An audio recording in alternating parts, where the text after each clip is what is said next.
Hi all welcome to cricket arena. 2 T20 മത്സരങ്ങളാണ് India ഇംഗ്ലണ്ടിനെതിരെ ഇതുവരെ കളിച്ചിട്ടുള്ളത്. രണ്ടിലും വിജയിക്കാൻ ഇന്ത്യക്ക് കഴിഞ്ഞിട്ടുണ്ട്. എന്നാൽ 2 മത്സരങ്ങളിലും മലയാളി താരമായ സഞ്ജു സാംസൺ നിരാശപ്പെടുത്തുകയാണ് ചെയ്തിട്ടുള്ളത്. ആദ്യ മത്സരത്തിൽ 26 റൺസാണ് അദ്ദേഹം സ്വന്തമാക്കിയിട്ടുള്ളത്. അറ്റ്കിൻസനെ പഞ്ഞിക്കിട്ടു എന്നുള്ളത് മാറ്റി നിർത്തിയാൽ ബാക്കിയുള്ള ബൗളർമാർക്കെതിരെ അദ്ദേഹം മോശം പ്രകടനമാണ് നടത്തിയിട്ടുള്ളത്. രണ്ടാമത്തെ ഇന്നിങ്സിൽ കേവലം 5 റൺസ് മാത്രമാണ് സഞ്ജുവിന് നേടാൻ കഴിഞ്ഞിട്ടുള്ളത്. ആർച്ചർ അദ്ദേഹത്തെ പുറത്താക്കി എന്നുള്ളതാണ് ഇവിടെ എടുത്തു പറയേണ്ട ഒരു കാര്യമുണ്ട്. കഴിഞ്ഞ മത്സരം ചെന്നൈയിലെ ചെപ്പോക്ക് സ്റ്റേഡിയത്തിൽ വെച്ചുകൊണ്ടായിരുന്നു നടന്നിരുന്നത്.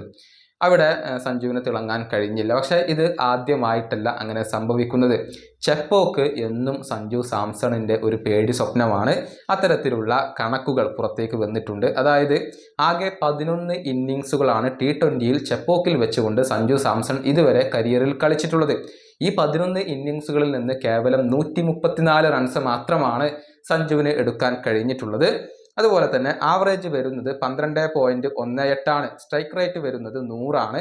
അദ്ദേഹത്തിൻ്റെ ബെസ്റ്റ് വരുന്നത് 31. അതായത് അവിടെ ഒരു അർദ്ധ സെഞ്ചുറി പോലും നേടാൻ സഞ്ജു സാംസണ് കഴിഞ്ഞിട്ടില്ല എന്നുള്ളതാണ്. ചെപ്പോക്കിലെ പിച്ച് അത് എന്നും സഞ്ജുവിനെ സംബന്ധിച്ചിടത്തോളം വളരെയധികം ബുദ്ധിമുട്ടേറിയ ഒരു കാര്യം തന്നെയാണ്. ഏതായാലും ഈ സീരീസിൽ 2 മത്സരങ്ങൾ കഴിഞ്ഞിട്ട് സഞ്ജുവിന് തിളങ്ങാൻ കഴിഞ്ഞില്ല. ഇനിയിപ്പോൾ മൂന്നാമത്തെ മത്സരം നാളെയാണ് നടക്കുന്നത്. ഗുജറാത്തിലെ രാജ്കോട്ടിൽ വെച്ചുകൊണ്ടാണ് ഈ മത്സരം നടക്കുക. ഈ മത്സരത്തിലെങ്കിലും സഞ്ജു സാംസണിൽ നിന്നും ഒരു മികച്ച ഇന്നിങ്സ് ഇപ്പോൾ ആരാധകർ പ്രതീക്ഷിക്കുന്നുണ്ട്. ഈ വീഡിയോയുടെ അവസാനിപ്പിക്കുന്നു. അടുത്ത വീഡിയോയുമായി വീണ്ടും കാണാം.